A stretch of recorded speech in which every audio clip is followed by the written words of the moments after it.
and welcome to day 63. Today we begin reading in Paul's letter to the Philippian church. And I got to say, as I read this letter, this is probably Paul's most loved church. Mine too, actually, as a pastor. I love this church. We remember it started and Lydia opened her home. She's a great leader for the church, a very generous person. And they worship there, and the letters go to Lydia. And so she's the one who has the genuine heart for the Lord and is truly converted and transformed. The Philippian church is the most generous of all of Paul's churches. He can count on them wherever he's going. They'll send an offering to make sure that Paul's needs are cared for. When he writes this letter, he's a prisoner in Rome. He knows that his life is nearing an end, and so he talks as if it's the end of his life and he's finishing the course to which God has called him.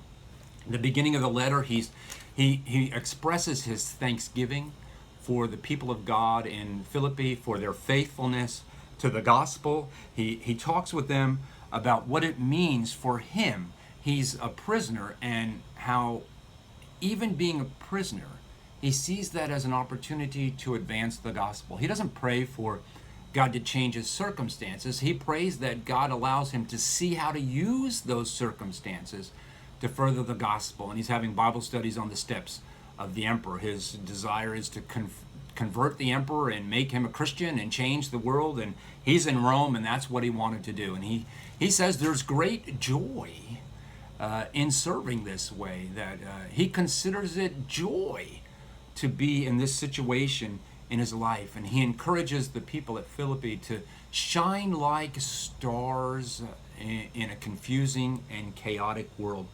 The joy that comes from being a believer.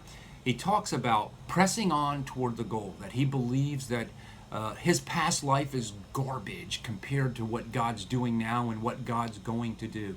And so he encourages the Philippian people, again, in the way that he always does, to put off their old selves and press on toward a new future, knowing that God, a life in Christ, leads us to better places and gives us a great joy in the life that we have. So enjoy reading the beginning of this very, very wonderful letter that Paul sends to the Philippians.